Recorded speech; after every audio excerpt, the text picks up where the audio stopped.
All right. Every week we bring you deals and transactions from the world of entertainment, and this week is no different. We are going to sort of look at iconic deals that have just happened in the world of entertainment. What kind of arrangements are typically shaping up the new world of entertainment? Yeah. So my name is Atul. I'm the founder CEO of Vitrina. And I'm Kunal. I lead growth and business development. Fantastic. And Kunal, we've got some pretty exciting deals, largely from North America and Europe. Yeah, very, very exciting ones. We're getting core into the IP, right, where all the sort of projects are birthed. Three very exciting ones. Let's dig right in. Fantastic. So the first one is actually an interesting one. This is actually almost like a European super alliance. Two European companies, both from France, have actually sort of come together for a massive joint venture. This is Studio Canal, which is part of the Vivendi group. Has a massive influence in French content production and content creation.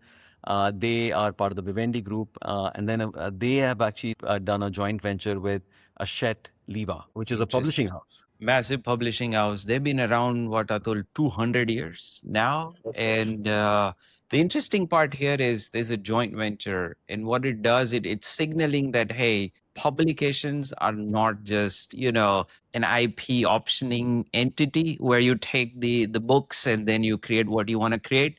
They have skin in the game and massive. They in this particular transaction they have 100,000 plus titles, right? Fiction, young adults, children's comics. So that's the exciting part of this deal. So the joint venture is called On Screen.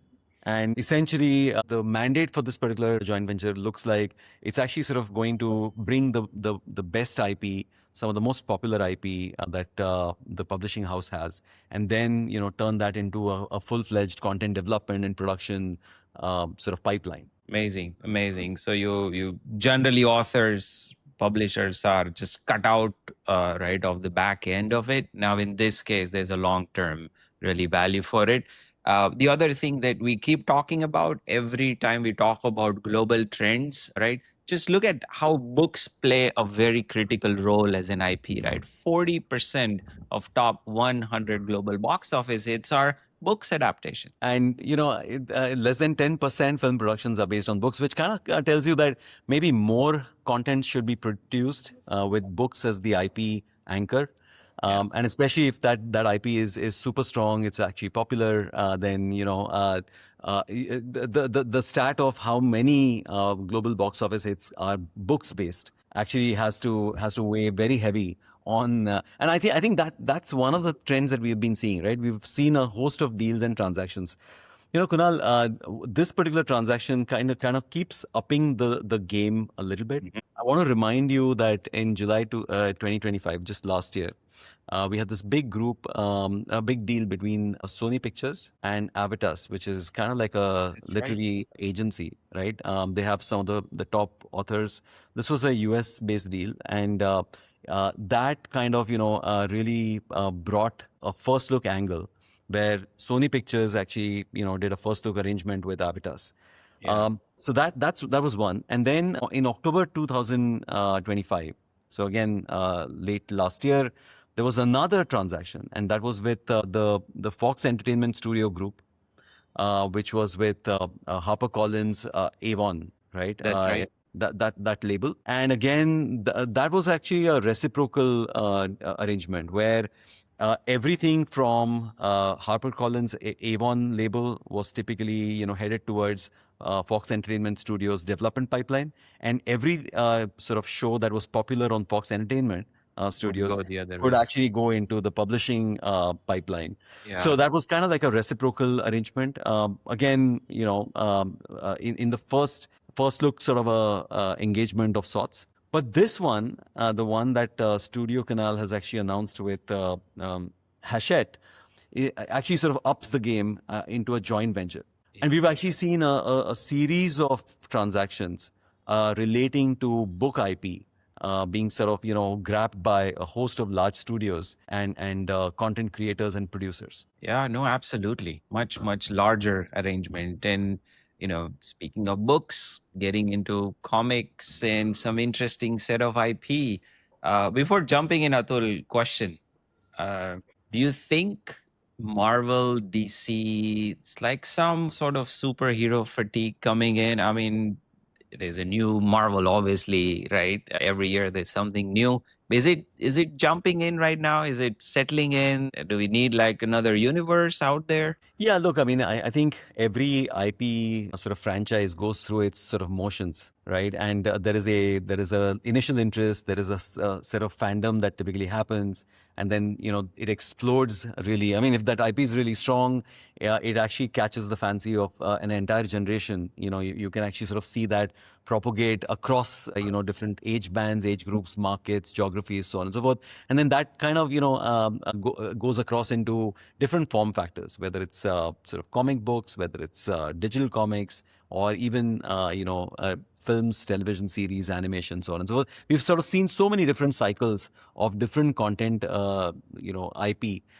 Some localized, some global.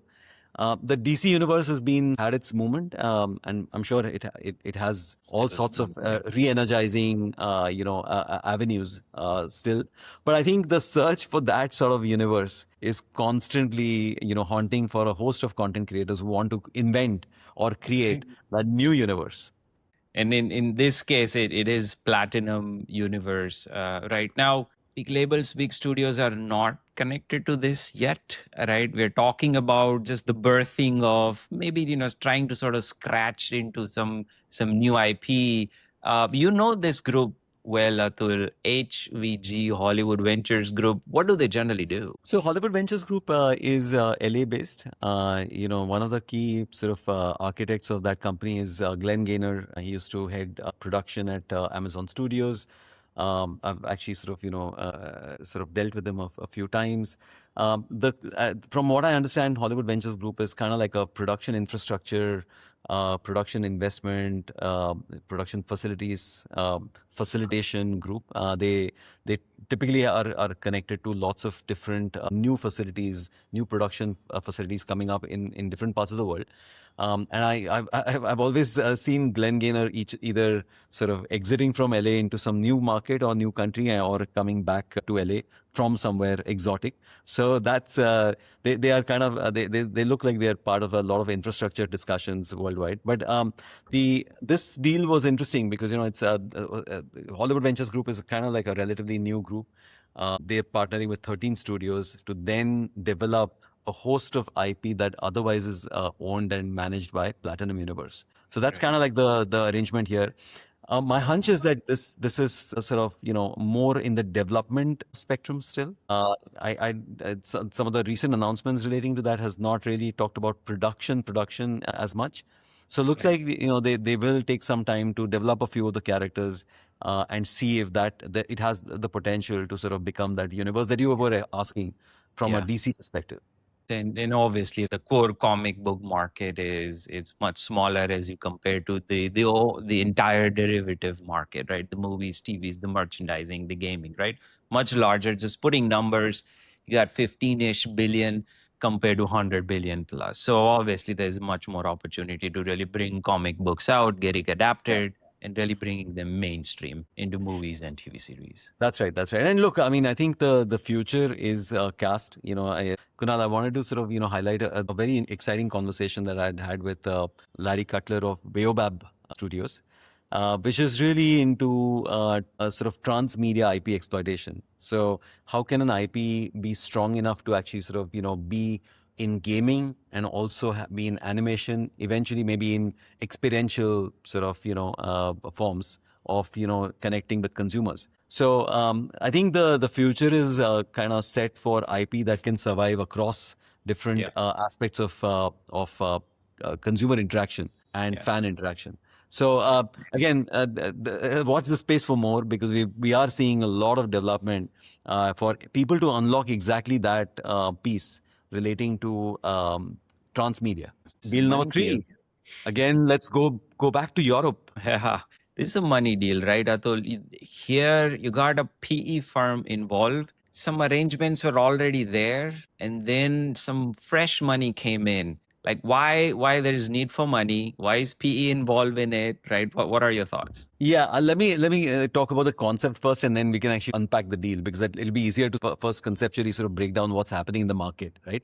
What we've been seeing consistently for the last maybe 18 months, right, is that there is so much of eagerness of private equity to sort of partake and participate in the content business, except the fact that there are two constraints. One is none of the private equity players want to actually sort of invest, project by project, movie by movie, right? That's not their thing, right? So that's one constraint. The second constraint is that they don't understand the business, right? The private equity players don't want to listen to through scripts and try and figure out, is this actor better or that production house is better. They don't want to be in any of those decisions, but they want their money to ride in this market, right? And the pattern that we've seen consistently is that private equity is either putting money into mid-sized production houses. I mean, think about A24 as an example, just as an example, Right. right? Right. Or Fifth Season, we've seen, Fifth Season as That's right. raised money from different companies. But I'm saying that let's take a boutique or a production mid-sized production house that could essentially, with private equity money, be turned into almost like a studio model, right? Interesting. Right. That has the muscle then to greenlight its own projects rather than depending either on a commissioner or a set of financiers that they have to chase around. So private equity typically is trying to sort of see, can they actually take a production house, put enough money and firepower, and turn that into a studio model, and then that entity has the lens and the judgment to really back the right scripts and the right projects from a green lighting perspective, right? Interesting. Um, Yeah. the two aspects, the two methods that we've seen actually for private equity participation is that this one I just described, which is Mm. the private equity putting money into let's say a mid-sized production house or a Right. boutique, or they are actually sort of financing slates. So let's say there is a prodco that doesn't want to dilute and doesn't want to take money directly into its company. They'll say, okay, you know what? Why don't you actually fund the next 30 projects or the next Right. 20 projects, right? So slate financing is one way of private equity participation, and then direct investment into the prodco that then turns into a studio is the other model. This one is actually on the latter, which is the slate financing piece. So private Right. equity is actually putting into a slate that has already been bought by a movie Interesting. and has already been sort of it's already been committed to the match factory for international sales. So those two deals are already done. That considerably de-risks for a pretty handsome upside for this particular slate. Fascinating. So you got our films, right, owned by Media One. They already have an arrangement with Mubi and the Match Factory for a number of years, right, in the future.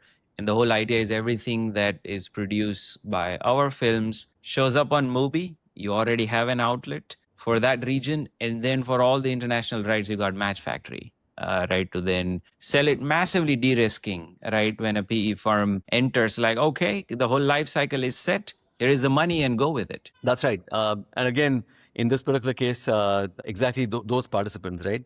You've got the streamer, you've got the distribution arm, you've got the production house, and then you've got the private equity player that's actually sort of, almost lubricating the entire green lighting and the project financing of this slate. Very exciting. So again, great model, newish model. I think Atul, you've been talking to a lot of funding, financing companies, commissioners, right? We just had a session on production financing. So people are pushing the boundaries on sort of how to really get funded. This is obviously new. One thing that you highlighted just 2 days ago was in Europe, number of productions rose, right, compared to 2021 from 21,000 to 25,000, but the traditional large entities investments have gone down. Atul, your thoughts on those? It's a head scratcher, right? Yeah. So 20% increase. So if you just take the number of releases in 2021, so that was about 21,000 releases, 21 and a half thousand releases. But by 2025, those releases in Europe are at a staggering 25,000. So that's a 20% jump in 4 years, 5 years, right? And these are projects that actually cross the finish line. So these I'm talking about releases in both the cases, Right. Right. 21,500 versus 25,000. What is fascinating is that during this particular time, the overall contribution of traditional financiers has actually shrunk. Amazing. That's the crazy part, right? So, Right. who are the traditional financiers for some of these large and mid-sized projects? It's the studios and it's the commissioners, right? And both of those have actually decreased their contribution, even as there's been a 20% jump, right? So this has been a head scratcher, and the exactly to your point earlier, which is that there are a host of new financing options available. I think the most creative, industry and the most creative markets in our sector have been in Europe. I don't think Right. the Europeans get enough credit Yeah. for just financial engineering, where soft money from governments and film commissions, sort of pre-sales, pre-buys, and then a patchwork of co-pro partners that are brought in, right? Sometimes four, five Yeah. co-pro partners for a particular project, and they get things to the finish line, and 20% more than 2021. So look, I Absolutely think fascinating. monies are available, productions are up in certain markets, with the exception of the US. Hmm. In most other markets, we are actually sort of recording, Right. record number of productions. It's the untold story of our industry, Yeah. and it's the I would say that it's the entrepreneurial spirit of sort of producers, where they are able to really dream a particular project and then get that dream financed, just Absolutely. with sheer force of their willpower. It's just fascinating to see that, right? And how it's continuing to grow. Atul, just summarizing three things, right? We talked about the on-screen, right? You got a publication and a large studio coming together, right? JV, 100,000 plus titles, a lot of exciting new sort of franchise pipeline getting built. uh, some things that we talked about on the IP side, alternate universe, right? Platinum universe. Again, very early on, this is in the development phase. They've picked up the characters, there's a studio involved in it. And then the third one is just shifting around how the monies are entering the ecosystem, right? Especially in the Europe, we talked about Mubi, we talked about Match Factory, right? And Entourage being the PE firm involved. So exciting things, money's there, IP is, flowing freely. Final thoughts, Atul, on this week? So, look, the final thoughts are really relating to both the IP aspect and the financing aspect. I think the race to actually get to the right IP and secure it, and then be able to sort of really develop it into something exciting, substantial, and impactful from an outcomes perspective, content outcomes, audience outcomes, and monetary outcomes. Right? I think we can actually sort of see that big push going on. So that's one. And the second aspect is financing. I think there is enough financing available if the IP is very strong and if the talent is secured. We know this, right? I mean, you and I meet Done this, producers every day, and we know the successful producers from the ones who are still struggling. I think the key aspect really is IP, talent, and reputation. I think with those three, we actually see a very exciting next few months from a productions perspective. You know, my final sort of comment is really about just talking about the why do we do what we do, which is really, Vitrina tracks on a daily basis deals and transactions in the entertainment business. Period. We look at every deal. We look at it very closely, very very excitedly. The business of entertainment is what really excites us at Vitrina. All of us inside Vitrina, we really focused on what deals are coming in, like why did this deal happen, and then how did this, who are the architects of the deals, right? And we really celebrate the companies and the deal makers and the decision makers that really architected right? the deal and transaction. For us to then be able to sort of explain and spot those trends and patterns is really our thing. We do this every day. A lot of our users on the Vitrina platform typically use our intel to really find partners and to find these patterns and trends. But on the other side, we bring the show with two or three or four iconic transactions that are really telling us on how the industry is getting shaped up. Awesome. Thank you, Atul. And, for more, go to vitrina.ai. Thank you.